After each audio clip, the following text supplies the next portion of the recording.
Wel, se botar relatar sai na ERDA terrein, manema bisa wori não estou experto no gebied aí, pero manema compreender o terreno tá hopi polluted, anto sai tá logisch tá met tanto ainda refineria ainda. Dus passagna é lugar para ser geschikt para agricultura, para produzir comida ainda. Me pode imaginar se é reto hopi grande.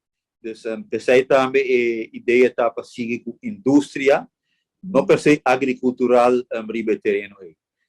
Para a agricultura sowieso, essa cita meta, não somente do governo, pero com a mim mesmo, com o colega não está trabalhando riba de para aqui oportunidade e para relatar-se na São Nicolás, preferível na São Nicolás tem vários terrenos com dor de ROPV agora alocar para agricultura, para criar de bestia.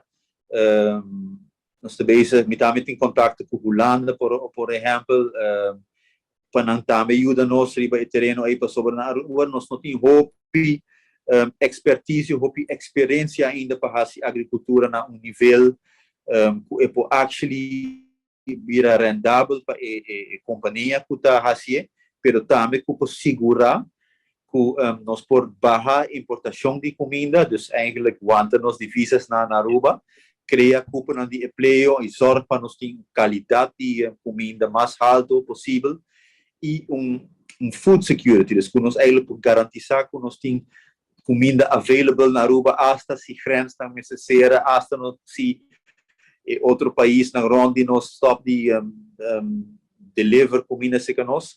Dus tem um aspecto na que tá importante de como nós ministério vai.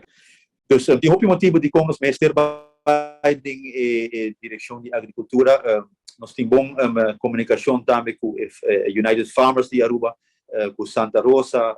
Dus tem basta bottlenecks para caminho ainda, por favor, de água que é muito caro ainda para nós ainda que está whaling ou que já acaba tá fazendo agricultura na Aruba.